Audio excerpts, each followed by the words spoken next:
আপনারা নওজওয়ানের আল্লাহর জাত পাকের কসম করে বলছি, নিয়ত আমার একটাই, আপনাদের হৃদয়ে আমার রাসূলুল্লাহর প্রেম ভালোবাসা ঢুকাবো এবং দুনিয়ার জমিনে যতদিন বাঁচবেন কারো কাজে হাত পেতে নয়, নিজের অধিকার নিজে বুঝে নিয়ে ইজ্জতে খানা খাবো। এই আশায় আপনাদেরকে বুঝাচ্ছি, নবীকে পিয়ার করো, নামাজ পড়ুন, রোজা রাখুন, হজ করুন, দান খয়রাত করুন, অপর দিকে অন্যায়কে মিটান, জুলুমকে মিটান, রেপকে মিটান, সুদকে মিটান, ঘুষকে মিটান। এ যুবকেরা এখন মিটাতে গেলে যে পাওয়ার দরকার ওই পাওয়ারটার নাম হলো রাজনীতি। ফু দিয়ে সুদ বন্ধ হয়নি, ফু দিয়ে ঘুষ বন্ধ হয়নি, এমন করে রেপ জেনা বিচারি বন্ধ করা যায় না। এর জন্য আইন তৈরি করতে হবে, যারা রেপ করবে তাদের জন্য এই শাস্তি হবে, যারা সুদের কারবার করবে, যারা এমন করে ঘুষ খাবে তাদের জন্য এই শাস্তি হবে। ধরা পড়লে সঙ্গে সঙ্গে তাকে সাসপেন্ড জীবনের মতো করে দেওয়া হবে। এইভাবে 2-10টাকে করলে এই সমাজে রেপ বন্ধ হয়ে যাবে, এই সমাজে ঘুষ বন্ধ হয়ে যাবে। আজকের দিনে সবচেয়ে মারাত্মক ভয়ানক জিনিস যেটা মানুষকে কুরে কুরে খাচ্ছে, নেশা নেশা নেশা। এই নেশাকে বন্ধ করা দরকার। সেই নেশাটা মদ হতে পারে, সেই নেশাটা গাঁজা হতে পারে, সেই নেশাটা অন্য কিছু হতে পারে। কিন্তু দুঃখের বিষয় বলতে হয়, আজকে সরকার যখন মদের ডিলার লায়, সরকার যখন মদ বিক্রিতে নম্বর 1 হয়ে গর্ব করে, সেই সমাজে মাতালকে কখনো রুখা সম্ভব নয়। এই মদের কারণে ক্রাইম হচ্ছে, এই মদের কারণে নারীরা ডিভোর্স হচ্ছে, এই মদের কারণে অ্যাক্সিডেন্ট হচ্ছে, এই মদের কারণে আজ আমার তিলোত্তমা বোনটা রেপ হয়ে গেল। এই মদের কারণে আজ তামান্নাকে বোম মেরে মেরে দেওয়া হলো। এই মদ এত খাতারনাক জিনিস, এই মদকে বন্ধ করা এটা আমাদের দায়িত্ব আছে না? না, এই মদকে বন্ধ করবেন কি করে? মুসলিম সমাজ যাতে মদে আসক্ত হয়, গভর্নমেন্ট কি করছে শোনেন। মুসলমান এলাকা দেখে দেখে মদের লাইসেন্স দিচ্ছে। ফুরফুরা শরীফে চলে যান, ঢুকার 4-5টা রাস্তা আছে, প্রতিটা রাস্তার ঢুকার মুখে মুখে মুখে মুখে একটা করে মদের দোকানের লাইসেন্স দিয়েছে, সেখানে মদের বিক্রি হচ্ছে। চলে যান একটা পবিত্র তীর্থভূমি, ভারতবর্ষের 2য় বৃহত্তম তীর্থভূমি, যে ধর্মে ইসলামে মদকে হারাম করা হয়েছে, সেই ধর্মের স্থানের ঢুকার মুখে মুখে মুখে মুখে মদের লাইসেন্স দিয়ে দিয়েছে। আপনারাও মুসলমান এলাকাগুলো খেয়াল করে দেখবেন, আমার কথা মিলার। মুসলিম এলাকায় মদের দোকান হচ্ছে, মুসলিম এলাকায় ফাংশন হচ্ছে, মুসলিম এলাকায় জুয়ার আড্ডা বসছে, মুসলিম এলাকায় নাচের আড্ডা বসছে, মুসলিম এলাকায় এমন করে সুদের কারবারের ব্যবস্থা তৈরি হচ্ছে। কেন করা হচ্ছে? সরকার জানে, সরকারের পিছনে অনেক মাওলানা রয়েছে যারা সরকারকে বুদ্ধি দিচ্ছে, এদেরকে মিটাতে গেলে এদেরকে আল্লাহ থেকে সরাতে হবে, এদেরকে রাসূলের থেকে সরাতে হবে। সরাতে গেলে ডাইরেক্ট যদি বলেন আপনাকে বক্সিং মেরে নাক ফাটিয়ে দেবে, ওটা করবেন না। এদেরকে মদে ঢুকিয়ে দেন, এদেরকে গানে ঢুকিয়ে দেন, এদেরকে ফাংশনে ঢুকিয়ে দেন, এদেরকে সুদে ঢুকিয়ে দেন, এদেরকে লোনে ঢুকিয়ে দেন। একদিকে এদেরকে গরিব বানান, অপর দিকে এদেরকে অল্প পয়সায় লোন দেন।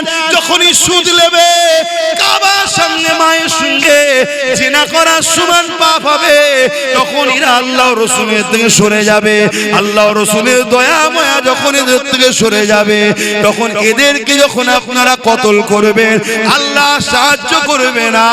বদরের মতো এরা জিততে পারবে না।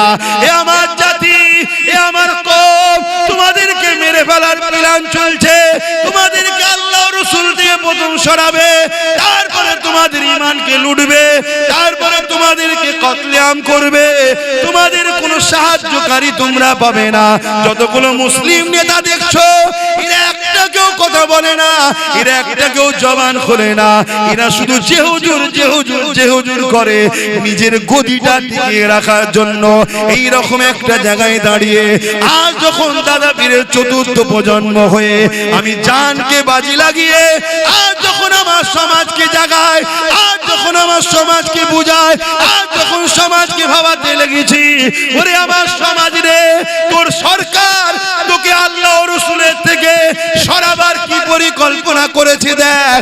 এক তো সরকারের কাজ নয় মসজিদ মন্দির করা, ট্যাক্সের পয়সায় দিঘাতে মন্দির করলো, যাক তা ধর্ম যা পারছে করগে যাক। আবার ওই মন্দিরের প্রসাদ রেশনের দ্বারা তোদেরকে খাইয়ে বেঈমান বানাবার প্ল্যান তোদের সরকার তৈরি করছে। এরা তোদেরকে মিটাতে চায়। তোদের অন্তরে ঈমান থাকলে, তোদের পেটে হালাল খাদ্য গেলে, আজকের এই ফেরাউনরা জানে এরা কখনো বিজয় লাভ করতে পারবে না। হতে পারে পুলিশ ওদের দিকে, হতে পারে মিলিটারি ওদের দিকে, হতে পারে সেনামন্ত্রী ওদের দিকে, কিন্তু আমাদের যদি ঈমান থাকে আল্লাহ সাহায্য যখন আসবে। এক মঈনুদ্দিন ভারতে কামিয়াবি হয়েছে, আরো জোরে বলুন সুবহানাল্লাহ।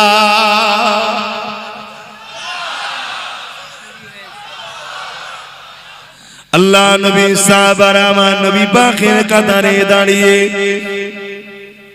এই জমিন থেকে অন্যায়কে মিটাবার জন্য, ন্যায়কে প্রতিষ্ঠিত করার জন্য, মিথ্যাকে মিটাবার জন্য, সত্যকে প্রতিষ্ঠিত করার জন্য, জালিমকে মিটাবার জন্য, মুসলিমদের মুখে হাসি ফুটাবার জন্য, এতিমদের অধিকার দিবার জন্য, খোদার্তদের অধিকার খানা দিবার জন্য এই জমিনের উপরে আমার নবী সাহাবারা নবী পাকের পিছনে দাঁড়িয়ে জালিমদের বিরুদ্ধে লড়াই করেছে, জালিমদের বিরুদ্ধে কথা বলেছে। এই কথা বলতে গিয়ে জালিমরা আমার নবী সাহাবাদের উপরে কত অত্যাচার করেছে ইতিহাস জানিয়ে দেয়। ইসলামের প্রথম যুগেতে, প্রথম সময়েতে সাহাবা হুজুরকে জোর করে শুইয়ে দিয়ে, গরম বালির উপরে শুইয়ে দিয়ে সাহাবাদের বুকের উপরে ভারী পাথর চাপিয়ে দিয়েছে। চাপিয়ে দিয়ে বলতে লেগেছে মুহাম্মদ রাসূলকে ছেড়ে দে, তার আদর্শকে ছেড়ে দে, তার রাস্তাকে ছেড়ে দে, তার মিশনকে ছেড়ে দে। আমার নবীর সাহাবারা এই কঠিন পরীক্ষায় এই গরম বালির উপরে শুয়ে বুকে ভারী পাথর চাপিয়ে দিয়েছে, নিশ্চয় নিতে পারেনি।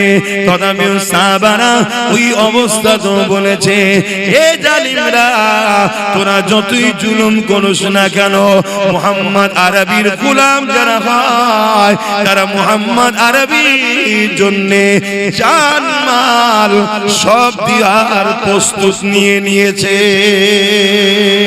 এই অবস্থাতে অনেক সাহাবারা শহীদ হয়ে গেছে, অনেক সাহাবারা ইন্তেকাল শহীদ হয়ে গেছে। আবার অনেক সাহাবারা এমন করে কঠিন কষ্ট স্বীকার করার পরও আল্লাহ তাদের ঈমান আমল হিফাজত করে বিজয় গাজী বানিয়ে দিয়েছে।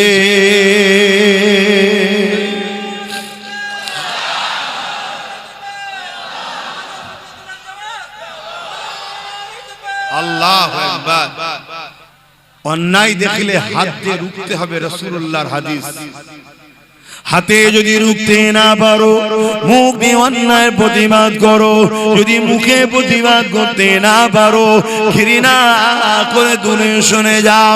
এ যুবকেরা, আল্লাহ নবী বললেন ঘৃণা করে দূরে সরে গেলে এটা হলো ঈমানের মধ্যে সব থেকে দুর্বল ঈমান, অর্থাৎ ঈমানের একদম নিম্ন শ্রেণীর স্তর।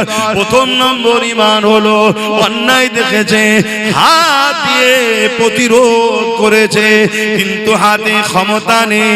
দ্বিতীয় নম্বরের ঈমান, তাকে মুখ দিয়ে প্রতিবাদ করেছে, এটা অন্যায়, এটা অন্যায়, মুখ দিয়ে প্রতিবাদ করেছে, কারো মুখে প্রতিবাদ করানো ক্ষমতা নাই। অন্তর থেকে ঘৃণা করে দূরে সরে গেছে, এই অন্তর থেকে ঘৃণা করে দূরে যে সরে গেছে, এরও মধ্যে ঈমান আছে, কিন্তু এ হলো বড় দুর্বল মাইন্ডের ঈমান, বড় দুর্বল কমজোর ঈমান। কিন্তু দুঃখের বিষয়, কিন্তু আমার নবীর উম্মত দাবি করে কোন মুসলমান যদি অন্যায় দেখে হাতে রুখলো না, মুখ দিয়ে প্রতিবাদও করলো না, অন্তর থেকে ঘৃণাও করলো না, উপরন্তু সেই অন্যায়ের সঙ্গে সাথ দিল, অন্যায়কে সংগঠিত করার জন্য আরো সহযোগিতা করলো, অন্যায়ের পাশে দাঁড়িয়ে গেল। এই সমাজের বুকে যদি একটা মার্ডার হয়ে যায়, ওই মার্ডারে যে মেরেছে শুধু সে ধরা পড়ে না গো, ওই মার্ডারে তার সাথে যারা ছিল, ওই মার্ডারের জন্য যে যা শরীক হয়েছে, যে যা সহযোগিতা করেছে, এক এক করে সবাইকে ধরা হয়, সবাইকে শাস্তি দেওয়া হয়। দুনিয়ার নিজাম যদি এটা হয়, মহান স্রষ্টা রব্বুল আলামিনের নিজামটা কি? অন্যায় দেখলে হাত দিয়ে রোখো, হাতে রুখতে পারো না, মুখ দিয়ে প্রতিবাদ করো, মুখে প্রতিবাদ করতে পারো না, অন্তর থেকে তো কমসে কম ঘৃণা করে শুনে যা। তুমি ঘৃণা না করে সেই অন্যায়কে সহযোগিতা করলে, অন্যায়কে করার জন্য সংগঠিত করার জন্য সাথ দিলে, এ যুবকেরা আল্লাহ নবীর হাদিস অনুযায়ী তোমার মধ্যে ঈমান বলে কিছু নাই। শুনছেন তো? ঈমান নাই। কেউ যদি কোনো গরিবের ঘর ভাঙে আর তুমি যদি তার হাত দিয়ে না রোখো, তাহলে তোমাকে মুখ দিয়ে প্রতিবাদ করতে হবে। মুখ যদি প্রতিবাদ করতে না পারো, অন্তর থেকে যারা অন্যায় করছে ঘৃণা করে দূরে সরে যাও। তা না করে যদি তুমি সেই গরিবের ঘর ভাঙছে যারা, তাদের সঙ্গে তোমরা যদি সাথ দাও, রাসূলুল্লাহর হাদিস অনুযায়ী তোমার মধ্যে ঈমান থাকতে পারে না। এখানে একটা গরিবের ঘর ভাঙলে যদি তার সহযোগিতা হয়, তুমি ইসলাম থেকে যদি বেরিয়ে যাও, ঈমান যদি না থাকতে পারে, তাহলে মনে রেখে দিও, যদি কেউ আমার আল্লাহর মসজিদকে ভাঙতে চায় আর তুমি হাত দিয়ে রুখলে না, মুখ দিয়ে প্রতিবাদও করলে না, অন্তর দিয়ে ঘৃণা করলে না তাদেরকে, উপরন্তু তাদেরকে সাপোর্ট করে আরো শক্তিশালী করলে, যাতে করে তারা মসজিদকে ভাঙতে পারে। এই যুবকেরা আল্লাহর ঘরকে যারা মিটাতে চায়, তারা তো অবশ্যই বেঈমান, জাহান্নামের কুকুর তারা হবেই হবে। তার সঙ্গে যারা সাথ দেবে, আল মারউ মা মান হাব্বা, দুনিয়ায় যে যার সঙ্গে থাকবে পরকালে তার সাথে থাকবে। এই যুবকেরা এইরকম একটা উদ্দেশ্য করে এই সমাজে একটা ওয়াজ করেছিলাম, ওই ওয়াজটাকে এখন কাটিং করে খুব ছড়াচ্ছে সমাজে। ছড়াচ্ছে না? ছড়াই না? একটু হ্যাঁ কি না বলবেন? আপনারাও কি বেজার হচ্ছেন নাকি আমার উপর? যদি হন সেটাও খুলে বলুন। মনের মধ্যে রেখে দিলে আমি বা বুঝবো কি করে যে আমি ভুল রাস্তায় আছি? খুলে তো বলতে হবে যে আব্বাস সিদ্দিকী ভুল রাস্তায় আছে। কি তবে এত উলামা রয়েছে, তেনাদের তো উচিত আমাকে ভুল রাস্তায় আছে ধরিয়ে দেওয়া, যে আপনি ভুল করছেন, আপনি ভুল করছেন। কেউ যদি আপনাকে 500 টাকা দিয়ে আপনার কোরআনের বিরুদ্ধে কথা বলে, ওটা জায়েজ। আর কেউ যদি আপনাকে টাকা না দিয়ে মসজিদের বিরুদ্ধে কথা বলে, ওটা হারাম। এরকম যদি ফতোয়া থাকে একটু আমাকে বলেন, সেটা শুনি। কথা বুঝছেন? যাক আসেন আবার ধর্মের আলোচনায় চলে আসি। আমার নবী পাকের সাহাবাদের উপরে জুলুমটা কেন হয়েছিল? অন্যায়ের বিরুদ্ধে কথা বলেছিল তিনারা, এতিমের পক্ষে কথা বলেছিল, মানবতার পক্ষে কথা বলেছিল, খোদার্থ মানুষের পক্ষে কথা বলেছিল, অসহায়ের পক্ষে কথা বলেছিল। এ যুবকেরা তরুণেরা তাওহীদে বাণীর পক্ষে কথা বলেছিল তিনারা। এই জন্য সাহাবা হুজুরদের উপরে জালিমরা বড় জুলুম করেছিল। কতটা জুলুম করেছে প্রথমেই বললাম। সাহাবা হুজুরদের পায়ে দড়ি বেঁধে, ওই ঘোড়ার পায়ে দড়ি বেঁধে দিয়েছে। ওই ঘোড়া দ্রুত ছুটতে লেগেছে। আর সাহাবা হুজুরদের মরুভূমির বাড়ির উপর দিয়ে টেনে টেনে নিয়ে যাচ্ছে। পিঠে চামড়াখানা ছিঁড়ে ছিঁড়ে কাঁধের কাছে জড়ো হয়ে যাচ্ছে। বালিকোনা কোনো পিঠেতে গেঁথে যাচ্ছে, রক্তাক্ত হতে লেগেছে। এ যুবকেরা, এরকম কষ্ট কি তোমাদের ওপরে হচ্ছে এখন? বলো বলো। কিন্তু আজ যদি ঘুমাও, তোমার সন্তানদের উপরে এরকম জুলুম আসবে। আজ যদি তোমরা না জাগো, এখনো তোমরা এক মুঠো যদি হও, আল্লাহর জাত পাকের কসম করে বলছি, যার কুদরতিয়াতে আব্বাসের জান রয়েছে, ইনশাআল্লাহ এমন একটা জমিন আমরা করে রেখে যাব, যদি ফসল আমরা না খেতে পারি, মাঠটাকে চাষযোগ্য করে যাব। আমাদের বাচ্চারা ওই জমিনে চাষ করে ফসল খেতে পারবে ইনশাআল্লাহ। এ যুবকেরা, ঘাবড়ে যেও না গো, আল্লাহকে ভয় করো। কোথায় কি হচ্ছে দেখে লাভ নাই। তোমার মনের মধ্যে একটাই কথা থাকবে, আমি আমার আল্লাহর খুশির জন্য হক কথা বলবো, আমি আমার আল্লাহর রাজির জন্য নাই কথা বলবো। সন্তানের ভবিষ্যতের জন্য আমি সত্য পথে চলবো। আমি নিজের কিছু মেহনত করে নিজেকে প্রতিষ্ঠিত করব। কেননা পরের দোকানের কর্মচারী করা, পরের অফিসে চাকরি করা, যে কোনো দিন আমায় বার করে দেবে। আর যদিও আমি ওখানে চাকরি করি, ওই চাকরির মাইনে বাড়তে বাড়তে বাড়তে শেষ জীবন পর্যন্ত যদি 50,000 1 লাখ টাকাও হয়, কিন্তু আমার পরে ওই জায়গাতে আমার ছেলে কিন্তু আর চান্স নাও পেতে পারে। আর আমি মেহনত করে ছোট্ট যদি একটা গুমটিও করে দিয়ে যেতে পারি, আজ আমার পরে ওই জায়গাতে আমার ছেলে কিন্তু মালিক হয়ে বসবে। এ যুবকেরা, তরুণেরা, ছেলে যদি চেষ্টা করে এক দোকান থেকে 10টা দোকান বাড়াতে পারবে। তাই বলে দিয়ে যায়, আমার রাসূলুল্লাহ যেমন আমাদেরকে নামাজের কথা বলেছে, রোজার কথা বলেছে, হজের কথা বলেছে, দাড়ি টুপির কথা বলেছে, মানবতার কথা বলেছে, ইনসাফের কথা বলেছে, ইনসানিয়াতের কথা বলেছে, গরিব প্রেমের কথা বলেছে, খোদার্তদের খানা খাবার কথা বলেছে, ঠিক তেমন নবী আমার সাহাবাদের ধরে ধরে হাতে হাতে বিজনেস করার পলিসি, তারা কি হবার পলিসি আমার নবী শিখিয়েছে। আর পাশাপাশি জমিনের উপরে মাথা তুলে বেঁচে থাকার জন্য পাওয়ার রাজ ক্ষমতার কথাও শিখিয়েছে। আরো জোরে বলুন সুবহান।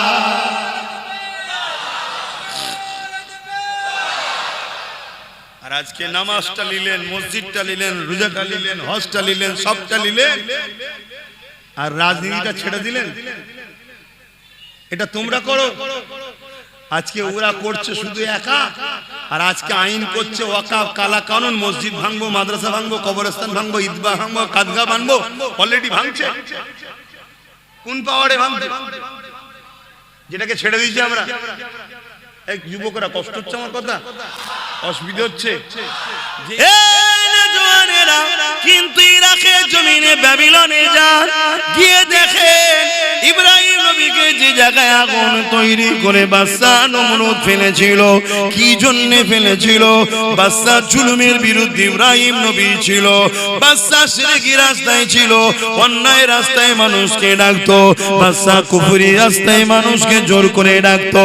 বাদশা মানুষের উপরে জুলুম করত, বাদশা মানুষের উপরে অত্যাচার করত, মানুষকে দাসী বানিয়ে দিয়ে তার দাসত্ব মানুষকে করাতো।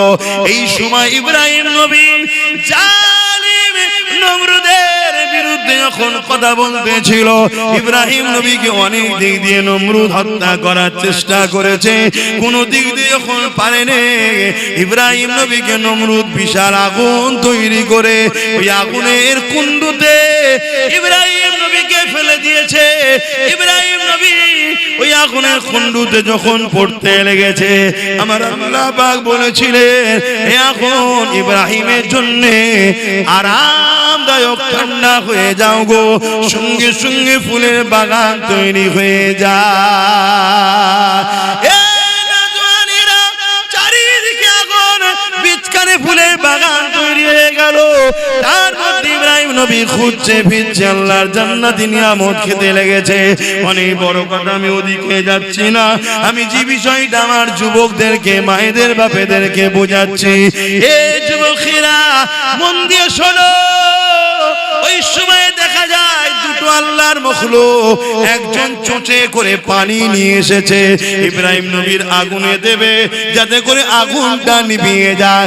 এত কম পানি তার চোঁচে রয়েছে যার নাম হলো আজনায়, যে কিনা 2-4-5 ফুট হয়তো পানি হবে। ওই পানিতে ইব্রাহিম নবীর আগুন কি কোনোদিন বন্ধ হবে মনে হয়? একটা বিশাল গ্রামের মতো এলাকায় আগুন জ্বলছে, এই মাঠটার মতো নয়, বিশাল বড় একটা এলাকা, একটা গ্রাম, এত বড় এলাকা গর্ত করা আছে, সেই জায়গাতে আগুন ধরিয়েছিল। এত বিশাল আগুনে ওই একটা মখলুকের 5-6 ফুটা পানি যে চোঁচে করে আনতে পারে, তার এই পানিতে কি আগুনটা বন্ধ হবে? একটু বলুন, বিবেককে বলুন। কিন্তু ও ইব্রাহিম নবীর বিরুদ্ধে না পক্ষে, আগুনটা বন্ধ করার চেষ্টা, কিন্তু হবে কোনদিনই। কথা বুঝে আসছে? অপরদিকে আরেকটা হলো গিরগিটি। কি নাম? গিরগিটি। যারা রং পাল্টায় এদেরকে গিরগিটি বলা হয়। কিছু গিরগিটি নেতাও বেরিয়েছে, আছেন না? না, আপনার সঙ্গে ইফতার খেয়েছিল, আপনার সঙ্গে একসাথে বসেছিল, কি পূর্ব মেদিনীপুরে গিরগিটির মতো রং পাল্টেছে না পাল্টাইনি? জোরে বলে। এখন আবার কালকে লাড্ডু খাওয়াচ্ছে, বলছে এবারে আমাদের বাংলা। অত সহজ না, কথা বুঝে আসছে না? না, যতটুকু পেয়েছিস দিদির দয়াতে পেয়েছিস, বেশি আর কথা বলিস না, আমরা সব বুঝি। তোরা দুজন সেটিং এ আছিস, অন্য কাউকে বিরোধী রাখতে চাইছে না, তোকেই রাখতে চাইছে। কেন? তুই থাকলে এ যা করবে তুই ধামা চাপা দিবি, আর তুই যা করবি এ তোকে সিকিউরিটিদের নিরাপদে রাখবে। অন্য কেউ বিরোধী হয়ে গেলে তোদের দুজনেরই কপালে বাস পড়ে যাবে। কি গো, কথাটা কি ভুল বললাম না? আপনাদের খারাপ লাগছে? এই যারা দাঁড়িয়ে আছেন বলেন, অসুবিধা হচ্ছে? একটা মানুষ নামাজ পড়ছে আলহামদুলিল্লাহ, ভালো কথা। একটা মানুষ রোজা রেখেছে আলহামদুলিল্লাহ, ভালো কথা। একটা মানুষ হজ করেছে আলহামদুলিল্লাহ, ভালো কথা। এ যুবকেরা, তরুণেরা অথচ বোনের হক মেরে নিয়েছে। মনে রাখবেন, কিয়ামতের দিনে ও নামাজ পড়ার পরও, রোজা রাখার পরও, হজ করার পরও ও নাজাত পাবে না। কেন? হক নাশ করেছে। ওর বোন যদি ওকে ক্ষমা না করে আল্লাহ ওকে মাফ করবে না। অপরদিকে আরেকটা বান্দা বোনের হক দিয়েছে, পাড়া প্রতিবেশীর হক দিয়েছে, মানুষের হক আদায় করে দিয়েছে। কারো সঙ্গে জুলুম করে না, কারো সঙ্গে মিথ্যাচার করে না, কারো সঙ্গে গালিগালাজ করে না, কাউকে আঘাত দিয়ে কথা বলে না। অর্থাৎ হক নাশের দিক দিয়ে সে কারো দিলে আঘাত দেয়নি। অপরদিকে সে নামাজ পড়েছে, রোজা রেখেছে, বা নামাজ কাজা হয়ে গেছে, রোজা কাজা হয়ে গেছে, হজ আদায় করতে পারেনি। এ যুবকেরা, এই যুবকটা যদি আল্লাহ পাকের কাছে ক্ষমা চায়, আমার আল্লাহ বলেছেন আমি গফুর ও গফফার, তোরা তওবা কর, আমি আল্লাহ আমার হক যখন তুই আদায় করতে পারিস নি, আমি আল্লাহ তোকে মাফ ক্ষমা করে দেব।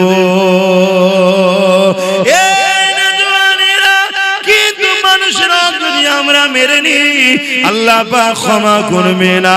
শুধু এটা নয় গো, এই যুবকেরা তরুণেরা আল্লাহ নবী আরো জানিয়ে দিল, কেউ জালিম জুলুম করছে, কেউ অত্যাচার করছে, কেউ জালিম মানুষের উপরে অত্যাচার খুন করছে, জুলুম করছে, মানুষকে পেরেশান রেখেছে, এরকম একটা ব্যক্তি জানার পরও কোন মুসলমান যদি তার সাথ দেয়, কোন মুসলমান যদি তাকে সহযোগিতা করে, আল্লাহ নবী জানিয়ে দিলেন ওই মুসলমানটা ইসলাম থেকে বেরিয়ে যাবে। জালিমের সহযোগিতা করে জালিমকে ক্ষমতায় আনা যাবে না, জালিমের সহযোগিতা করে জালিমের সাথে জালিমকে তাকত ক্ষমতা দেওয়া যাবে না। আপনি জানার পরও যে ও জালিম, এই জানার পরও যদি আপনি ওর সাথ দেন, রাসূলুল্লাহর হাদিস মিশকাত শরীফ খুলে দেখলেন আল্লাহ নবী জানিয়ে দিলেন ও ইসলাম থেকে বেরিয়ে যাবে। শুনছেন তো? এই কথাটা আমার কওমকে জানানো দরকার আছে না? না, কেন আমার কওমকে বড় প্ল্যান করে ইসলাম বিদ্বেষীরা বেঈমান ইসলাম থেকে বার করতে চাইছে, হ্যাঁ কি না? তাহলে তার জন্য তো বুঝাবার দরকার। আর এই যখনই বুঝাতে যাচ্ছি যে আর কোনো ওয়াজ নেই, এ কথা বলতে হবে কেন? একটা ছেলে এক ওয়াক্ত নামাজ কাজা করে দিয়েছে, ইসলাম থেকে বেরিয়ে যায়নি। একটা ছেলে দু চারটে রোজা ছেড়ে দিয়েছে, ইসলাম থেকে বেরিয়ে যায়নি। একটা ছেলে হজ করতে পারেনি, ইসলাম থেকে বেরিয়ে, একটু বলবেন তো, যায়নি। একটা ছেলে প্যান্ট শার্ট পরেছে, দাড়ি চেঁচেছে, ইসলাম থেকে বেরিয়ে যায়নি। কিন্তু একজন জালিম জানার পরও সেই জালিমকে সহযোগিতা করে, জালিমের সাথ দেয়, জালিমকে ক্ষমতায় আনে, আল্লাহ রাসূল বলছে সে ইসলাম থেকে বেরিয়ে যাবে। কথা শুনছো যুবকরা? এবার ইসলাম থেকে বেরিয়ে গিয়ে যদি নামাজ পড়ে, ও নামাজের দাম। ইসলাম থেকে বেরিয়ে যদি হজ করে, ইসলাম থেকে বেরিয়ে যদি মসজিদ বানায়, মাদ্রাসা বানায়, কোরআন পড়ায়, হাদিস পড়ায়, কথা বলেন, কথা বলেন। এই কথাগুলো যখনই বলছি, এ সমাজে এমনও মুফতি আছে, এ সমাজে এমনও মাওলানা বক্তা আলেম উলামা আছে, এ সমাজে এমনও নামাজি আছে যারা জালিমদের পিছনে ঘুরে বেড়ায়, জালিমদের থেকে দালালি খায়, আর জালিমদের হয়ে কথা বলে। তারা তখন আমার বিরুদ্ধে তাদের পুষা ইউটিউবারদের লাগাবে না, লাগাবে না, যাতে আমার কথা সমাজ না খায়, আমার কথা মুসলিম উম্মাহ না শুনে নেয়। কেন মুসলিম উম্মাহ যদি আমার কথা শুনে নেয়, তাহলে জালিমদের সাথীরা দেবে না, আর জালিমদের যদি সাথ না দেয়, তাহলে নেক্সটের কি রাস্তা আছে জালিমদের বিরুদ্ধে? জালিমদের বিরুদ্ধে যদি হয়, তাহলে আজকের ফেরাউন তারা বনি ইসরাইলকে ভয় করবে না, করবে না? এটাই তো ব্যাপার, এটাই তো বিষয়। কিন্তু আপনারা যারা মনোযোগ দিয়ে শুনছেন, আপনারা বিবেক নামক দরজাকে আঘাত দিয়ে খুলুন, খুলে জিজ্ঞাসা করুন নবীদের মিশনটা কি ছিল। বেশি যত নবী এসেছে, বেশিরভাগ নবীদের মিশন ছিল জালিম শাসকদের হাত থেকে আল্লাহর সৃষ্টিকে উদ্ধার করে শান্তি সমাজ প্রতিষ্ঠিত করে তাদেরকে শান্তি সমাজে বসবাস করার রাস্তা করে দেওয়া। জোরে বলুন সুবহানাল্লাহ। বাপেরা, নওজওয়ানেরা, তরুণেরা, এ নবী পাকের প্রেমিকেরা, রাসূলুল্লাহ যদি প্রকৃত প্রেমিক হও, ইতিহাসের পাতা তোমাকে আমাকে কি সাক্ষী দেয় জানতে হবে। তারিখে হাদিসগুলো খুলে দেখো, আল্লাহ নবী নূহ নবী দয়ার নবী সাহাবাদের উপরে কেন এত জুলুম হয়েছিল, কি জন্য এত জুলুম হয়েছিল? নামাজ পড়ার জন্য না, না না, রোজা রাখার জন্য না, না না, হজ করার জন্য না, না না, এই জন্য জুলুম হয়েছিল। যারা জালিম ছিল তাদের জুলুমের বিরুদ্ধে আল্লাহ নবী সোচ্চার হয়েছিল। এই জমিনে জালিমরা নারীদেরকে জ্যান্ত পুঁতে দিত। আল্লাহ নবী বলেছিল, এ দুনিয়ার জালিমেরা নারীদেরকে জ্যান্ত পুঁতাটা বন্ধ করো। কেন তাদেরকে জ্যান্ত পুঁতে দিতেছ? তারা তো মায়ের জাত, মহান স্রষ্টা তাদেরকেও বানিয়েছে, তিনি পুত্র সন্তানও বানিয়েছে। এই কন্যা কারো স্ত্রী হবে আর পুত্র সন্তান কারো স্বামী হবে। এদের সংসারের বিনিময়ে দুনিয়া জমিনে তো মানুষ জাতির বিকাশ ঘটবে। এ যুবকেরা তারা আজ আমার রাসূলুল্লাহর বিরুদ্ধে দখল করলো।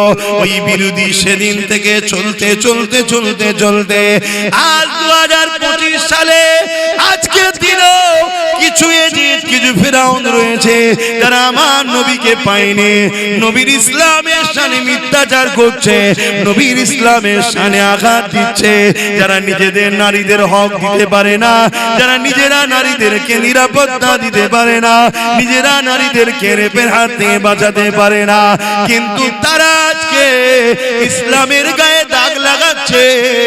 ইসলামে নাকি রেপ করাটা কোনো খারাপ কাজ নয়। বলুন নাউযুবিল্লাহ। এ কথা আপনারা শুনেছেন না শোনেননি? কে বলেছে? কোথায় বাড়ি?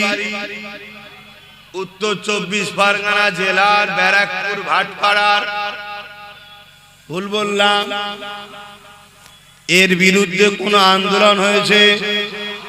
এর বিরুদ্ধে কেস হয়েছে? কে অ্যারেস্ট করেছে? কেন অ্যারেস্ট করবে? যাদের হাতে ক্ষমতা তাদেরও দিলের ধারণা ইসলাম মিটাও।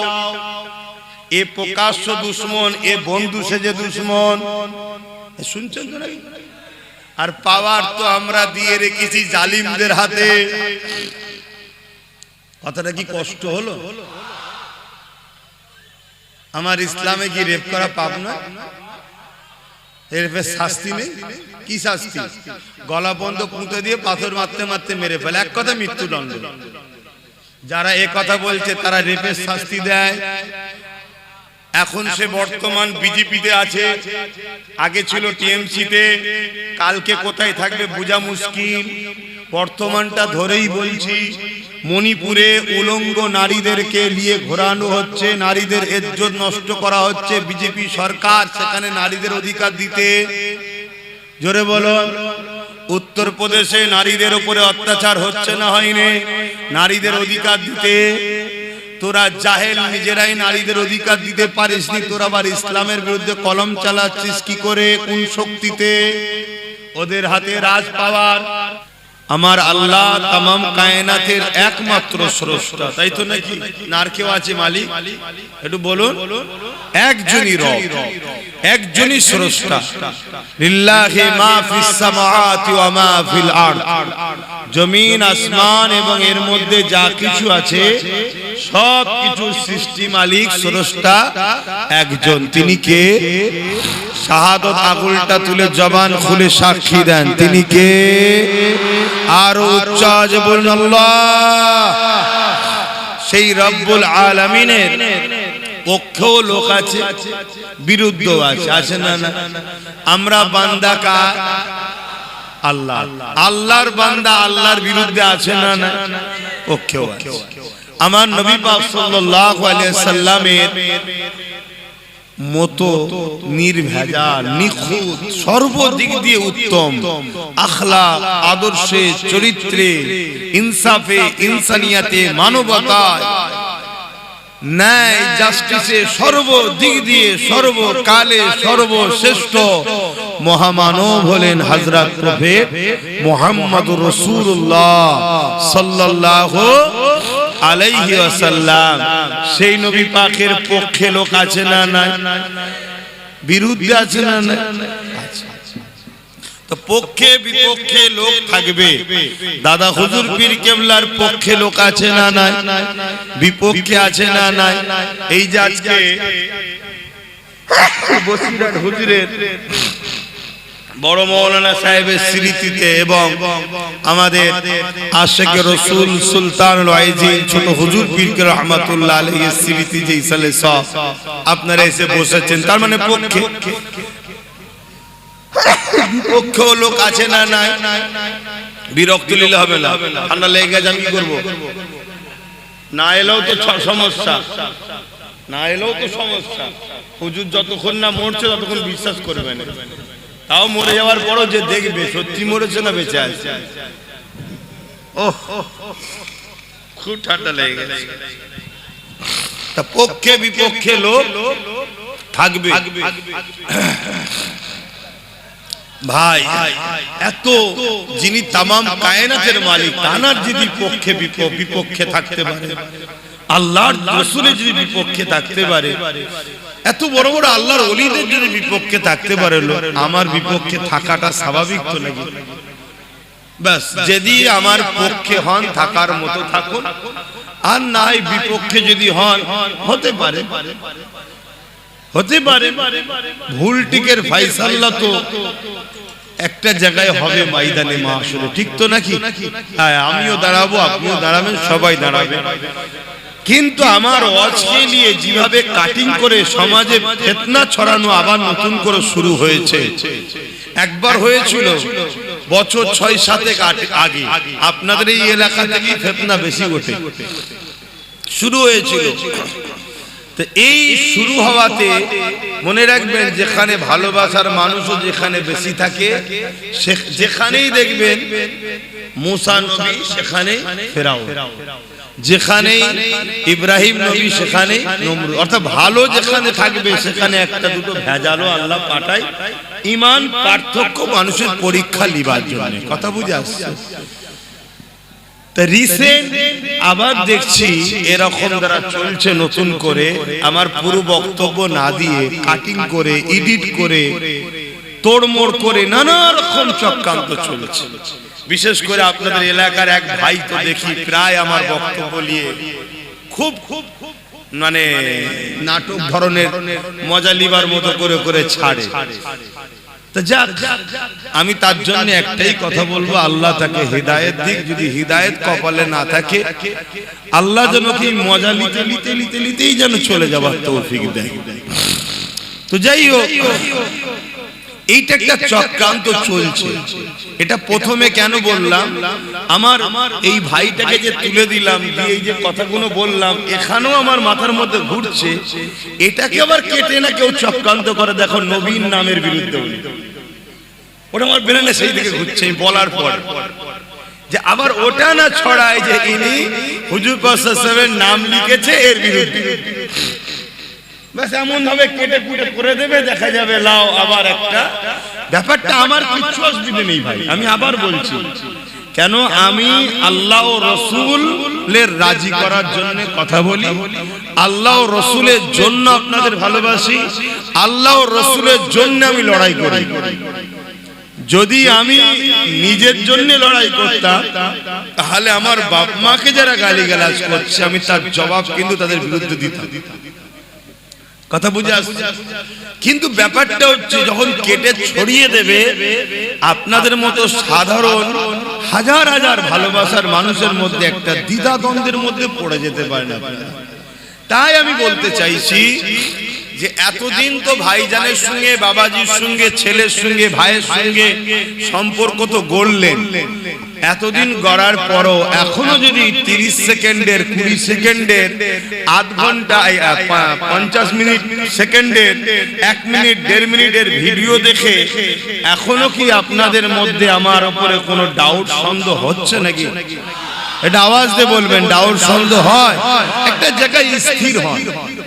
আমার বলার উদ্দেশ্য, একটা জায়গা স্থির হন। স্থির হওয়ার পরে যদি মনে এর পরেও জাগে যেটা কেন বলেছে, এটা ভুল লাগছে, আপনার ভালোবাসা কি এতই দুর্বল?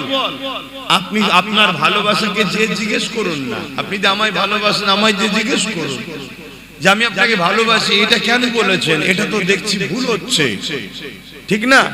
কিন্তু সেটা নিয়ে আপনি মন খারাপ করে সমালোচনা করবেন, এটা ভালোবাসা নয়। এটা ভালোবাসার নামে তাহলে ছলনা ছিল এতদিন। ভালোবাসা এমন একটা জিনিস যেটা এখান থেকে হয়, যেটা একবার লেগে গেলে আর সে থেকে সরা যাই না। এজন্যই প্রথমে বললাম এই কথা। আর আমিও হাদিস কোরআন পাকের একটা আয়াত তেলাওয়াত করেছি, যেখানেও আল্লাহ বলছে কুল ইন কুনতুম তুহিব্বুনাল্লাহ, যারা বলে আল্লাহকে ভালোবাসি। আমার রাসূলকে আল্লাহ বলছেন আপনি বলে দিন, যারা বলে আল্লাহকে ভালোবাসি এরা যদি সত্যিবাদী হয় ফাত্তাবিউনি, আগে যেন আপনাকে ইত্তেবা করে লাই, আপনার অনুসরণ করে লাই। কিন্তু ইত্তেবা অনুসরণ তাকেই করা সম্ভব যাকে ভালোবাসা যায়। তা ফাত্তাবিউনির আন্দার ভালোবাসা কুসিদা আছে, মানে এটাই হবে যারা আল্লাহকে ভালোবেসে নিয়েছে, ভালোবাসতে দাবি করে, এরা যদি সত্যবাদী হয় তাহলে আগে যেন রাসূলকে ভালোবেসে মেনে নেয়। জোরে বলুন সুবহানাল্লাহ। যারা রাসূলকে ভালোবেসে মেনে নেবে তাদের জন্য রয়েছে ইউহিব্বুকুমুল্লাহ, আল্লাহ তাদেরকে ভালোবাসবে। জোরে বলুন সুবহানাল্লাহ। আর আল্লাহ যাদেরকে ভালোবাসবে ওয়া ইয়াগফিরু লাকুম যুনুবাকুম, আল্লাহু গফুরুর রহিম। আল্লাহকে তারা বড় দয়ালু পাবে, মেহেরবান পাবে। তারা যা গুনাহ করেছে আল্লাহ পাক সব মাফ করে দেবেন। জোরে বলুন সুবহানাল্লাহ। তাহলে ভালোবাসা যদি আল্লাহর পেতে চাও, শর্ত হলো রাসূলকে ভালোবেসে আগে মেনে নাও, রাসূলকে ভালোবেসে অনুসরণ করো, রাসূলকে ভালোবেসে ইত্তেবা করো, ফলো করো। কোরআনের দুসরা জায়গায় আল্লাহ বলছেন মা আতাকুমুর রাসূল ফাখুযুহু ওয়া মা নাহাকুম আনহু ফান্তাহু। আল্লাহ রাসূল যা আদেশ করছে মেনে নাও, আমার নবী যা নিষেধ করছে ছেড়ে দাও। এটাই হলো প্রকৃত ভালোবাসা। নবীর প্রকৃত ভালোবাসা কি? মান আহাব্বা সুন্নতি, যারা আমার সুন্নাতকে ভালোবাসলো, ফাকাদ আহাব্বানি, তারা আমি রাসূল আমাকে ভালোবাসলো। যারা আমাকে ভালোবাসলো কানা মাই ফিল জান্নাত, তারা আমার সঙ্গে জান্নাতে যাবে। জোরে বলুন সুবহানাল্লাহ। এখন কেউ যদি এখান থেকে কেটে ছাড়ে যারা আমাকে ভালোবাসলো আমার সঙ্গে জান্নাতে যাবে, তাহলে আব্বাস সিদ্দিকীর দাবি করা হচ্ছে নাকি? কথা বলো, কাটিং করলে এটা হবে না? হবে না। তাহলে এরকম ভাবে বক্তব্য শুনে সমালোচনা করলে ক্ষতি হবে নিজেদের। তাহলে আমাদের দায়িত্ব আল্লাহ রাসূলকে ইত্তেবা করা, অনুসরণ করা, নবীর হায় হ্যাঁ বলা, নবীর নায়ে না বলা। আর নবী বলছে প্রকৃত আমার প্রেমিক তারা, আমাকে প্রকৃত ভালোবাসলো তারা যারা আমার সুন্নাতকে অনুসরণ করলো, আমার সুন্নাহকে মানলো। তাই আমাদের উচিত আমার নবীর জীবন আদর্শে আরো নিজেকে বেশি বেশি গড়ে তোলা। আমার নবীর বিরুদ্ধে আগেও ছিল, আজও আছে। সেদিন আবু জেহেল, উতবা, সাইবা, উমাইয়া ছিল, তারা এমন করে আমার রাসূলের সাহাবাদেরকে বলতো মুহাম্মদ রাসূলের নাম লিয়া বন্ধ করো। আর আজকে আমার দেশেও সে আবু জেহেল, উতবা, সাইবাদের উত্তরসূরি আছে যারা বলছে মুহাম্মদ রাসূলের নাম লিখা বন্ধ করো। ধারাবাহিকতা চলছে, চলবে। কিন্তু আমার নবীকে যদি আমরা প্রকৃত ভালোবাসি তাহলে ব্যানারে যেমন লিখছেন এটা একটা ভালোবাসার বহিঃপ্রকাশ, কিন্তু এর থেকেও বড় উত্তম কাজ হলো রাসূলের সুন্নাতে জীবন গড়া, নবীর মিশনের উপরে নিজেকে রাখা। নবীর মিশন কি ছিল? একত্ববাদ, রব ছাড়া কারো কাছে মাথা নত নয়, আল্লাহ ছাড়া কারো কাছে চাওয়া নয়, আল্লাহ ছাড়া কাউকে সিজদা নয়। নবীর মিশন কি ছিল? অন্যায়কে মিটিয়ে ন্যায়কে প্রতিষ্ঠিত করা। জোরে বলুন সুবহানাল্লাহ। জমিনকে নেশা মুক্ত করা, জমিনকে দুর্নীতি মুক্ত করা, জমিনকে সুদ মুক্ত করা, জমিনকে ঘুষ মুক্ত করা, জমিনকে নেশা মুক্ত করা, জমিনকে রেপ মুক্ত করা, জমিনের এতিমের অধিকার দেওয়া, জমিনের বিধবার মর্যাদা দেওয়া, জমিনের গরিবের মুখে হাসি ফোটানো, জমিনের ক্ষুধার্তকে খানা খাওয়ানো, মা বাপকে সেবা করা, নারীর অধিকার দেওয়া, এগুলোই তোমার নবীর জিন্দেগির মিশন। সন্ত্রাসকে মিটিয়ে দেওয়া, জুলুমকে খতম করা, দাঙ্গাকে বন্ধ করা, অত্যাচার শাসকদের বিরুদ্ধে রুখে দাঁড়ানো, এটাই তো রাসূলের মিশন। কথা বলছেন না? আপনারা তো অনেক শুনেছেন, আবু জেহেলের কথা শুনেছেন তো। তাহলে এটাই তো রাসূলের পাক সাল্লাল্লাহু আলাইহি ওয়াসাল্লামের মিশন। এখনো তো বড় বড় সুন্নত, দস্তরখান বিছিয়ে খানা খাওয়ার সময় মনে থাকে আলহামদুলিল্লাহ, ভালো কথা, ওটাও সুন্নত। কিন্তু এতিম, বিধবা, অসহায়, গরিবের হক দিবার ব্যবস্থা করে তোলা, এমন সমাজ গড়া, এটা তোমার নবীর বড় সুন্নাত। জোরে বলুন সুবহানাল্লাহ। তাহলে আমরা যদি প্রকৃত নবীর প্রেমিক হই, আমাদেরকে এই মিশনের উপর থাকতে হবে। আমার নবীর নাম লিখাতে উত্তরপ্রদেশের কানপুরের জালিম হুকুমতদের কষ্ট হলো কেন? কারণটা তো বুঝতে হবে।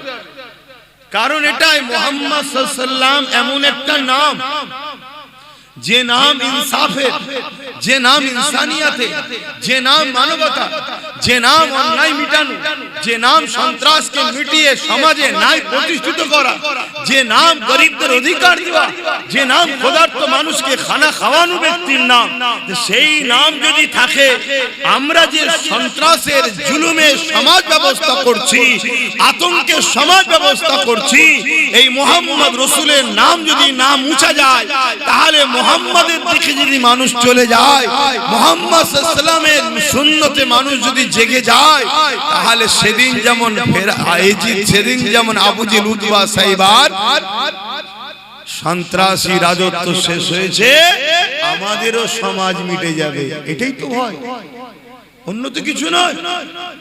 এটাই তো ভয়। আর এই ভয়ের জন্যই তো আজ মুসলিম সমাজের যুবককে ঘুম পড়িয়ে রাখা হয়েছে, নেশা দিয়ে, নারী দিয়ে, লোভ দিয়ে, মদ দিয়ে, শিক্ষাকে কেড়ে নিয়ে বড় প্ল্যান মাফিক আমাদেরকে খারাপ করা হয়েছে। কেন? যাতে আমরা জেগে না থাকি। আমরা যদি জেগে যাই, তাহলে এই সমাজে আচ্ছা আচ্ছা ফেরাউনের ঘুম হারাম হয়ে যাবে। শুনছো তো আমার ভাইয়েরা? আর আমরা যখন উলামারা তোমাদেরকে ডাকি, আসো, তখন তারা তোমাদেরকে চেষ্টা করে আমাদের থেকে দূরে রাখা। আর এই দূরে রাখার জন্য তারাও কোনোভাবে যখন পারে না, তারা একটা 2 নম্বর উলামার টিম তৈরি করে।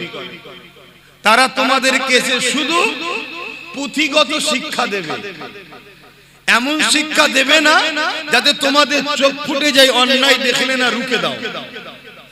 মনে রেখে দিও, দুটো হক, একটা আল্লাহর, একটা বান্দার। হকুল্লাহ আর হকুন নাস, মানুষের হক, আল্লাহর হক। আল্লাহর হকে যদি কেউ ভুল করে ফেলে, আল্লাহর হক যদি কেউ ছেড়ে দেয়, আল্লাহর হক যদি ঠিকভাবে করতে নাও পারে, আমার আল্লাহ বলছে, আমার কাছে কাঁদ, তওবা কর, আমি গফুর ও গফফার মাফ করে দেব। জোরে বলুন সুবহানাল্লাহ। কিন্তু বান্দার হক, হকুন নাস যদি মারিস, আমি আল্লাহ মাফ করব না। যার হক মেরেছিস সে যদি মাফ না করে, সে যদি মাফ না করে। আজ দুনিয়াদার উলামা শুধু হকুল্লাহটাই শোনাচ্ছে, হকুন নাসটা শোনাচ্ছে না। শুনছেন? এটা একটা পরিকল্পনা কাদের? যারা তোমাদেরকে ঘুম পড়িয়ে রাখে, তাদেরই তৈরি করা উলামাদের পরিকল্পনা। আর এই কথাগুলো আমি বলি আমার পিছনে যত সমস্যা, কথা বুঝে আসছে তো যুবকদের? আমার ভাইগুলো শুনছো তো নাকি? এটাই হলো সমস্যা। এরকম কিছু ফতোয়া আছে নাকি? কেউ যদি আপনাকে 1000 টাকা করে মাসে দেয় আর সে যদি বলে যে মাদ্রাসার মিড ডে মিলের খাবার কুকুরের বাচ্চাকে খাওয়াবো তাও ভালো, মাদ্রাসার বাচ্চাদেরকে খাওয়াবো নি, এ কথা বলা জায়েজ কেন? 1000 টাকা দেয়। আর অন্য কেউ যদি বলে 1000 টাকা দেয়নি বলে যদি বলে রাস্তায় চলতে গিয়ে কুকুরের বাচ্চা গাড়ির তলায় এসে গেলে কি করব, সেটা নাজায়েজ, এরকম ফতোয়া আছে নাকি? দুজনেই তো কুকুরের বাচ্চা বলে দিল। একজন বলল যে রাস্তায় চলতে গিয়ে গাড়ির তলায় যদি কুকুরের বাচ্চা এসে যায় কি করব? মনে পড়ছে কথাটা? কে বলেছিল মনে পড়ছে? আর আরেকজন কি বলছে যে মিড ডে মিলের খাবার রাস্তার পথচারী কুকুরের বাচ্চাকে দেবো তো মাদ্রাসার বাচ্চাদের দেবো না। তাহলে মাদ্রাসার বাচ্চা কি পথচারী কুকুরের বাচ্চার থেকেও খারাপ?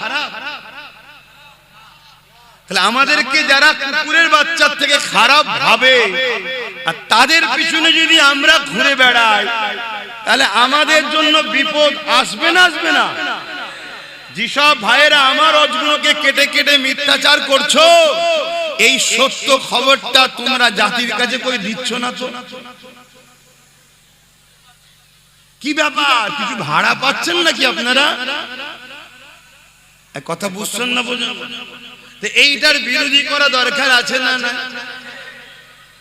কেউ যদি কোনো মুসলমান নিজেকে মনে করে যে আমি কুকুর, আমার বাচ্চা কুকুরের বাচ্চা, সে বিরোধী না করে আলাদা ব্যাপার।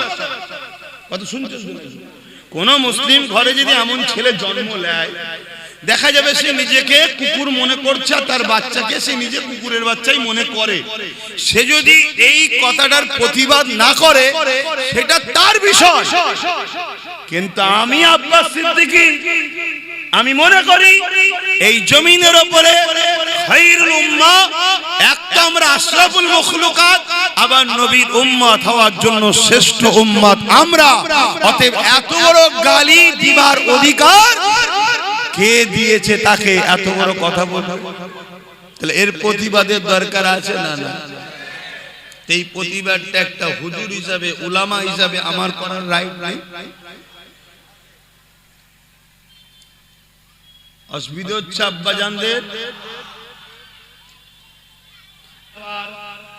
গতকালকে আবার ঘোটালা করে পুরো তো একদম লাভ মেরে উঠে গেল, বুঝছেন তো নাকি? সব ওদের হাতে। এটা কথা বলবো, তোমরা তো সবাই অনেকে মনে করো রুখতে হবে রুখতে হবে, আমিও বলছি রুখতে হবে, কিন্তু রুখতে গিয়ে নিজের ছেলে ক্ষুধার্ত সেটাকে খেয়াল নেই, রোকো, পাশাপাশি নিজের ছেলের কথাও তো ভাবো যে আমি আমার ছেলে কবে খাবে, এটা ভাবতে হবে না? রুকার পিছনে এই ছুটছে আর অন্যজন বসে বসে খেয়ে যাচ্ছে। কথা বুঝে আসছে? নির্বাচন কমিশনার বলছে বিহারে ভোট করেছে 66%, 66.67% ভোট পড়েছে। এই অসুবিধা হচ্ছে নাকি? না ভাবছেন আবার জলসাই কথা বলছে কেন? এখন জলসার রাজনীতি বলে আলাদা কিছু আছে নাকি? রাজনীতির লোকেরা জলসা করছে না, করে না? কথা বলছে না? তারা পার্টির মিটিং এ ডেকে ইসলামের বিরুদ্ধে কথা বলছে না, বলে না? তারা পার্টির মিটিং এ ডেকে বিভিন্ন ফতোয়াবাজি করছে না, করে না? তা তুই যখন রাজনীতির ব্যানারে ধর্মের বিরুদ্ধে হাত দিয়েছিস, তখন আমরা উলামারা আমাদের ডিউটি এখন ধর্মের ব্যানারে দাঁড়িয়ে তোদের কলিজাতে এবার হাত দিতে হবে। হ্যাঁ ঠিক না বেঠে? কেন তোদের সাহস বেড়ে গেছে। তোরা মনে করেছিস মোল্লা মৌলভী সাহেবরা রাজনীতিতে নেই, মুসলিম দলের কোন নেতৃত্ব দিবার কেউ নেই, মুসলমানদের হয়ে কথা বলার কেউ নেই, মুসলমানকে শুধু ভয় দেখিয়ে দেখিয়ে আমাদের কোলে তুলে রাখবো, আমরা যা খুশি তাই করব। না দিন সেদিন চলে গেছে। আজকের যুবকদের হৃদয়ে, আজকের নতুন প্রজন্মদের হৃদয়ে একটাই কথা, আবার ফারুক আজমের রাজত্ব হবে ইনশাআল্লাহ। আবার ইনসাফ হবে, আবার ন্যায় হবে, আবার জাস্টিস হবে, আবার গরিবের অধিকার দেওয়া হবে। এর জন্য আমার নবীর উম্মতেরা আগামী দিন এতিম, অসহায়, গরিব, বিধবা, বঞ্চিত, শোষিত, লাঞ্ছিত মানুষের হয়ে এই যুব সমাজ তারা লড়ার জন্য তৈরি হয়েছে। ঠিক না বেঠি? হাত তুলে সাক্ষী দাও আল্লাহকে, লড়াই করতে রাজি, লড়াই করতে রাজি।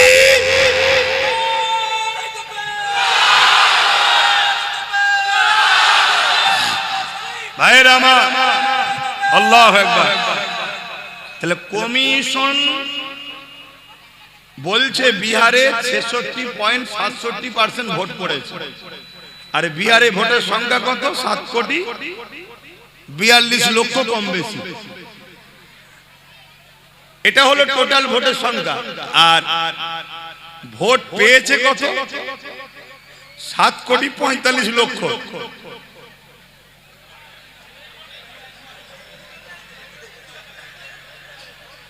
100% ভোট পড়েনি, পড়েছে কত? 67% ভোট পড়েছে। তাহলে 1 কোটি থেকে 67 লক্ষ হয়। তাহলে 7 কোটি যদি হয় 6-7 × 42, মানে রাউন্ড ফিগারে বলছি 5 কোটি লোক ভোট দিয়েছে। আর ভোট পেয়েছে কত? 7,45,00,000। মানে টোটাল ভোট হচ্ছে 7,42,00,000। 100% যদি ভোট পড়তো তাহলে 7,42,00,000 ভোটার ভোট পড়তো। সেই জায়গায় 67% ভোট পেয়েছে। তারপরও 1,42,00,000 থেকেও বেশি 7,45,00,000 ভোট পেয়েছে। যারা এরকম করে চুরি করে তাদেরকে তোমরা রুখবে কি করে? আমি কি বুঝাচ্ছি, বুঝছো? তাহলে রুখতে হবে, রোখো। রুকার পক্ষে 100 বার আমি সহমত। রুকার পক্ষে 100% সহমত। কিন্তু বাপ, রুখতে গিয়ে নিজেকে যেন বিলীন করে দিও না, নিজের অস্তিত্বটাকে বাঁচাও। আমার এটা বক্তব্য। কথা বুঝে আসছে না? না কেন, কিভাবে ঘোটালা হচ্ছে বুঝতে পারছো? এই ঘোটালা সব জায়গাতেই হচ্ছে। এই কথাটা বিজখানে বললাম, অসুবিধা হলো। এটা জুলুম না? নাই, এটা জুলুম না? জুলুম নয়। কোনটা জুলুম? এটা অন্যায়। এটা আমার তো সুজাসুজি কথা, কাউকে তো ধরে আনিনি বা। এই গিরগিরির মতো শুধু রং পাল্টা। একদিন মাথায় টুপি দিয়ে সাদা পায়জামা পাঞ্জাবি পরে এসে খুব ইফতার খেয়েছে আমাদের সাথে। খেয়েছে না খাইনি? আমার সাথে না খেলো, আমাদের সাথে তো খেয়েছে নাকি? হ্যাঁ, অনেকে মনে করেছিল ভালো হবে, হয়তো ভালো। ন্যাস তুলে দেখেন এড়ে না বেড়ে দেখেন। কথা বুঝে আসছে? ঘুমটা দেখেছে, মসজিদে ঢুকিয়ে দিয়েছে। জানে না যে মসজিদে ঢুকাতে কিরম হচ্ছে না? হয়নি? ঘুমটা দেখেছে, কলিকাতার ঈদগাঁয় রেড রোডে নামাজ হয়, ওখানে নিয়ে চলে গেছে। এই ঈদের নামাজে যাওয়া যায় মহিলাদের? নিয়ে চলে গেছে। তাহলে এটা ধর্মকে নিয়ে কি খেলা করা হচ্ছে না? ও এর বিরুদ্ধে কেউ কোন মিডিয়া করে আর করে বলবে না। আব্বাস সিদ্দিকী এই যে বলছে, এর মধ্যে থেকে আর কি খুঁত পাওয়া যায় দেয়, ওইটাকে কেটে ছড়া। কেন? এদেরকে দুনিয়ার বেঈমান নেতারা অর্থ দিয়ে পুষছে। চালাও চালাও, চালিয়ে যাও। কত ফেরাউন এসেছে, কত নমরুদ এসেছে, কত আব্দুল্লাহ ইবনে উবাইও এসেছে। মুখ ভর্তি দাড়ি, মাথায় টুপি, বড় পাগড়ি ছিল, বড় জুব্বা ছিল, বড় জাননেওয়ালা ছিল, বড় বক্তা, বড় কোরআন জাননেওয়ালা। এমনকি নবী পাকের সোজাসুজি নামাজ পড়তো। আবু বকর সিদ্দিককেও দাঁড়াতে দিত না। কিন্তু কোরআন ঘোষিত সে জাহান্নামী হয়ে গেছে। কথা বুঝে আসছে? সবাই চোখে ধুলা দিয়ে যেতে পারে। আব্বাস তোমাদের চোখেও ধুলো দিয়ে দিতে পারে, কিন্তু আব্বাস আমার আল্লাহর কুদরতি চোখে ধুলো দিতে, জোরে বলো, ইজ্জতের মালিক তোমরা না আল্লাহ। জোরে বলে, আরো জোরে বলে। অতএব আব্বাস যেখানে যায়, আল্লাহ শুকর করে বলছি, মানুষের ভিড়ে ঠেলাতে, চিৎকার চেঁচামেচিতে ওয়াজ করতে পারছি না আমি। সমস্যা এই গত মনে হয় পরশু দিন, গতকাল জুম্মা গেল, পরশুদিন কোথায় গেলাম, ঢোলা, ঢোলাতে সারাক্ষণ তো ঝগড়াই হলো, কি জায়গা পাই দাঁড়াতে পারেন, এই ঝগড়া হয়ে হয়ে সারাক্ষণ সময় চলে গেল। কি ওয়াজ করব, ওই ওর মধ্যে ও ঝগড়া করে যাচ্ছে, আমি ওয়াজ করে যাচ্ছি, কি করব?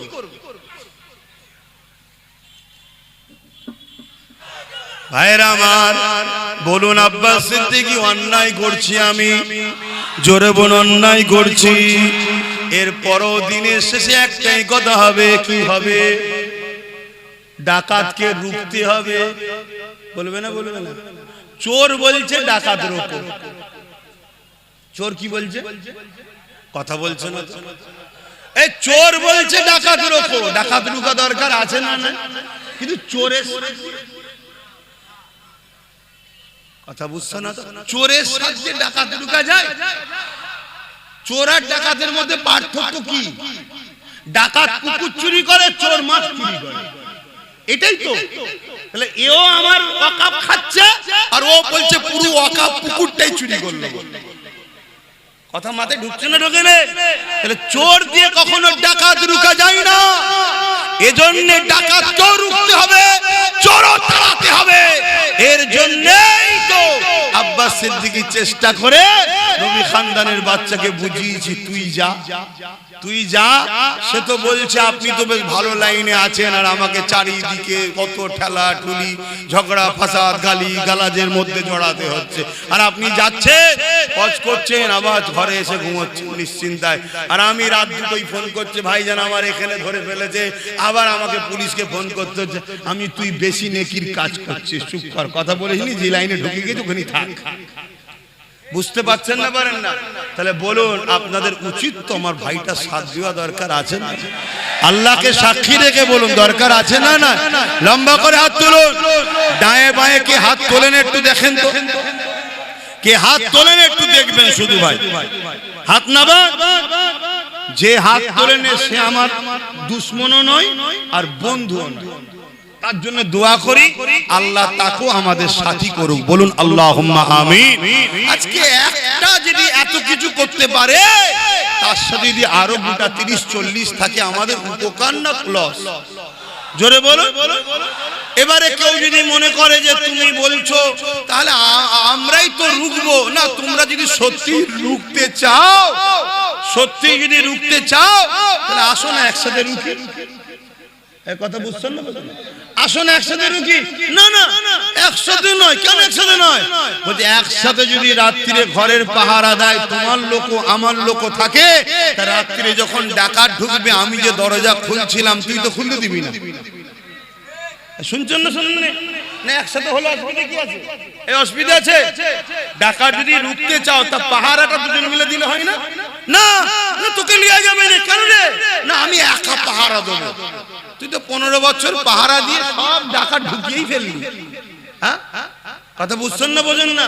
আর একটা কথা হলো, যদি কারো কোনো ভুল ফটো বেরিয়ে পড়ে, কারো কোনো ভুল যদি বেরিয়ে পড়ে, ধরেন আমি চুরি করেছি, ধরা পড়ে গেছি, আমি কি জোরে চিল্লাতে পারবো যার কাছে প্রুফ আছে?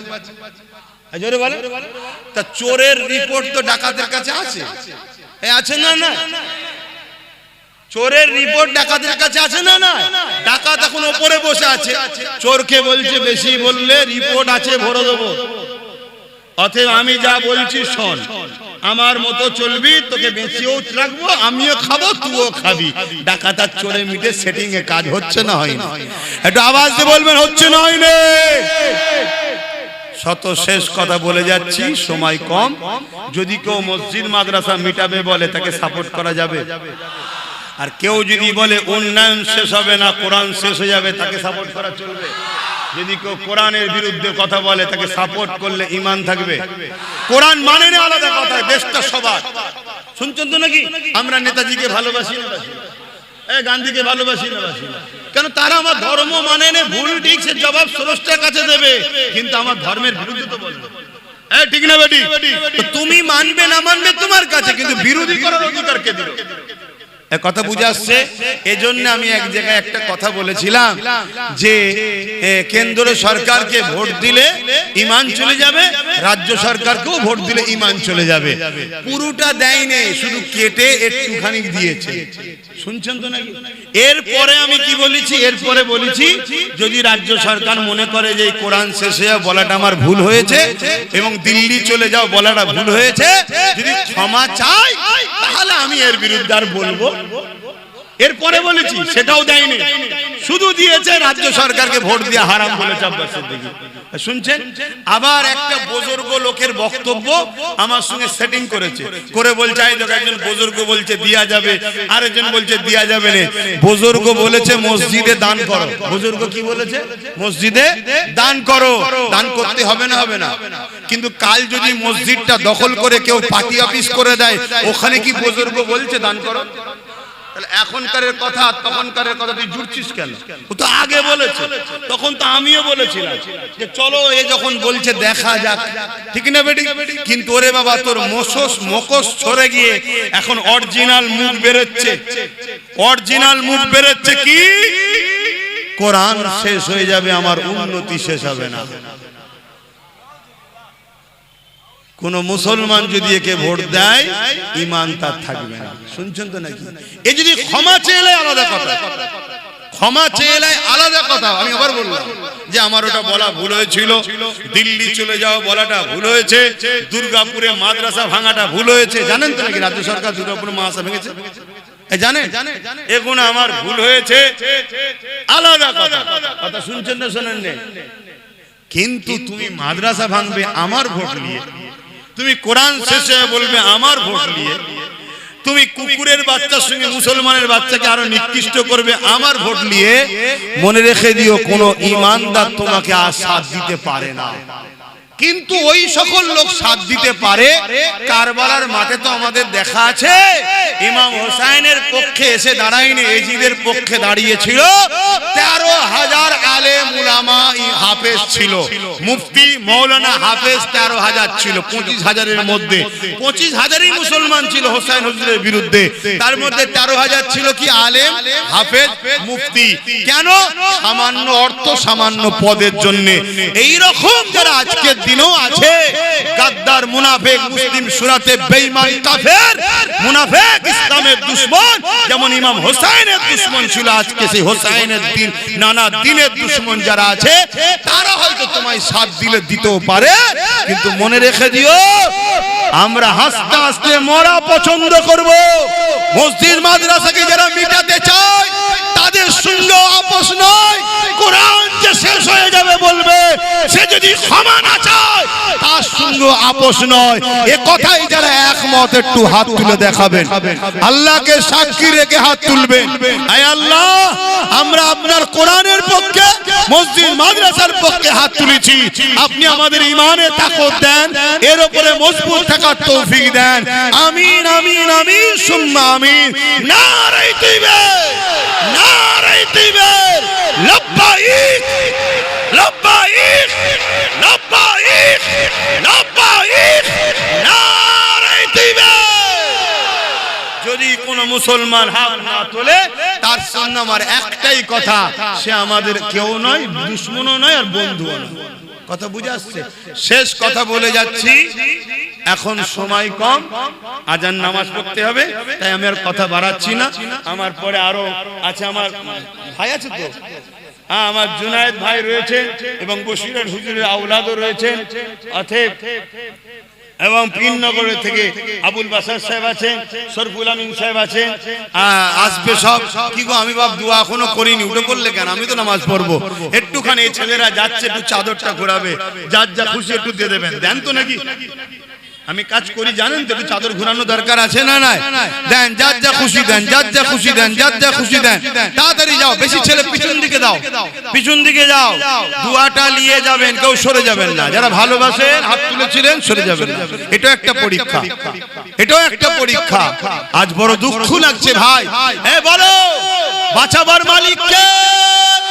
বাঁচাবার মালিক কে? বাঁচাবার মালিক কে?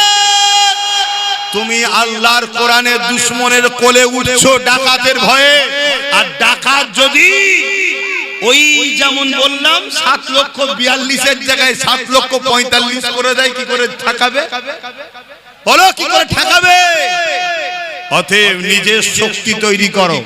এরপরও বলছি, এ যদি ক্ষমা চায় ভিন্ন বিষয়, কথা বুঝে আসছে না? নাই, আর ক্ষমা না চাইলে সাপোর্ট করা হারাম, চলবে না, মনে রেখে দিও। যত মুফতি মাওলানা বক্তা আছো, আমি চ্যালেঞ্জ করছি, যদি ভুল হয় আমাকে শিখিয়ে দেন, আমি মেনে নেব। দেন, যার যা খুশি দেন। ছেলেরা একটু বেশি করে যা বাবা, তাড়াতাড়ি যা, নামাজ পড়তে হবে। আর কথা নয়, দোয়া 49-এ, ও 30 হয়েছে, তাহলে আর কথা নয়। আমি একেবারে সংক্ষেপ করলাম, একটু জেচ্ছে দিয়ে দেন। আল্লাহুম্মা আমিন। আয় আল্লাহ, আয় আল্লাহ, আয় আল্লাহ, আমি আপনার দিনের জন্য দুটো কথা বলেছি। আল্লাহ, যদি আমার কথায় আপনি খুশি হয়ে যান, আল্লাহ আমার কথাকে আপনি কবুল করে নেন। আল্লাহ, আল্লাহ আমার এই ভাইগুলো জান মাল ইমান ইজ্জত হিফাজত করেন। আয় আল্লাহ, এদেরকে মেরে ফেলার চক্রান্ত চলছে, আল্লাহ এদেরকে বিপদে ফেলার চক্রান্ত চলছে থেকে হিফাজত করেন। ছোট ছোট বাচ্চাগুলো নসিব বড় করেন। আল্লাহ, আমার কওমে জন্ম নিয়েছে, আমরা যদি এদের কথা না ভাবি, আল্লাহ এদের সঙ্গে বড় জুলুম করে যাব। হে আল্লাহ, এই কওমকে নিজের পায়ে দাঁড়াবার তৌফিক দেন। নামাজি মুত্তাকি হাজী গাজী বানান। দিদারে কাবা দিদারে মদিনা শরীফ যাওয়ার তৌফিক দেন। যারা ভুল বুঝে ইদিক উদিক আছেন, আলেম ওলামা মুফতি মাওলানা সাধারণ মুসলিম মানুষ, সবাইকে এক হওয়ার তৌফিক দেন। আল্লাহ, হে আল্লাহ, হাবিবের খাতির রহমত করে দয়া করে দিনের মাহফিলে আল্লাহ এই মাহফিলকে আপনি কবুল করে নেন। আপনি বলেছেন, রব্বানা আতিনা ফিদ দুনিয়া হাসানাত ওয়া ফিল আখিরাতি হাসানাত ওয়া কিনা আযাবান নার। দুনিয়ার ভালাইয়ের কথাও বলেছেন, ভালাই তো এমনি এমনি দেন না, ভালাইয়ের জন্য চেষ্টা করতে হয়। এই ভালাইয়ের রাস্তাও এদেরকে দেখালাম, আখিরাতের কল্যাণ, নবীর প্রেম, আদব মর্যাদার রাস্তাও দেখিয়েছি। আল্লাহ, এবং জাহান্নাম থেকে বাঁচার তৌফিক আপনি আমাদের দান করবেন। আমিন, আমিন, আমিন। বারহাক লা ইলাহা ইল্লাল্লাহু মুহাম্মাদুর রাসূলুল্লাহ সাল্লাল্লাহু আলাইহি ওয়াসাল্লাম। একটা ছোট্ট কথা, এই যে এসআইআর হচ্ছে না, এসআইআর, একটু চোখ কান খুলে রেখো। এটা কিন্তু খুব খতরনাক জিনিস, কিন্তু তা বলে ভয় খেয়ে আবার জানের ক্ষতি করে ফেলো না। আমি তো শুনছি এসআইআর এর নামে অন্য জিনিসও হচ্ছে নাকি, একটু জেগে থাকো, কথা বুঝে আসছে না? নাই, এর আগে আইআর হয়েছে, সেভাবে যদি হয় তাহলে ভয় খাবার কিছু নেই, কিন্তু ভেতরে ভেতরে যেটা কি ফাঁদ করছে, আমাদের তো কেউ লোক নেই যে আমরা জানবো, ঠিক না বেটি? অতএব এদিকে একটু সজাগ থেকো। মসজিদে চলো, মসজিদে এখানে নামাজ হবে, এখানে নামাজ করবেন তো? একটা মহাশয় নামাজ পড়েছেন, আপনি পড়বেন তো? এখানে কাতার দেন, এখানে নামাজ হবে, কাতার দেন, এখনই নামাজ হবে। আসসালামু আলাইকুম। আমি মুসাফির আলে আছি, আমি মেম্বারে দূরে কাজ করে নিই।